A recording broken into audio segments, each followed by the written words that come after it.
येत्या काही महिन्यात लोकसभेची निवडणूक होणार आहे। यासाठी सर्वच राजकीय पक्ष तयारीला लागले आहे।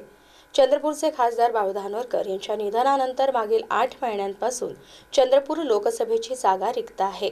त्यामुळे आता चंद्रपूर लोकसभेचा उमेदवार कोण याकडे मतदारांचे लक्ष लागलेले असताना भाजपचे दिग्गज नेते, राज्याचे वनमंत्री तथा चंद्रपूर जिल्ह्याचे पालकमंत्री सुधीर मुनगंटीवार आणि विरोधी पक्षनेते विजय वडेट्टीवार यांनी लोकसभा निवडणूक लढविण्याची इच्छा व्यक्त केल्याने या दोन धुरंधर नेत्यांमध्येच लोकसभेची लढत रंगणार असल्याची चर्चा राजकीय वर्तुळात आहे।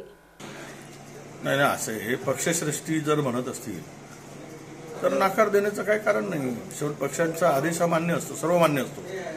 पक्षश्रेष्ठी म्हणले की तुम्हाला लढायचं आहे तसं लढून टाकू। पक्ष आदेश हा त्यांचा असतो, निर्णय पक्षश्रेष्ठीचा असतो आणि मला कुठेही उभं केलं तरी मी लढायला तयार आहे। म्हणजे त्या आदेश मानून पुढे जायचं आमचा निर्धार आहे।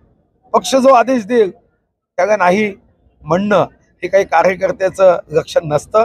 मी एक कार्यकर्ता आहे, माझी इच्छा नाही, परंतु पक्ष जर मला आदेश देईल, पण मात्र एक मनात खंत राहील की छत्रपती शिवाजी महाराजांची जी कार्य आता मी सुरू केली त्याच्या कार्यामध्ये खंड पडण्याची भीती वाटते।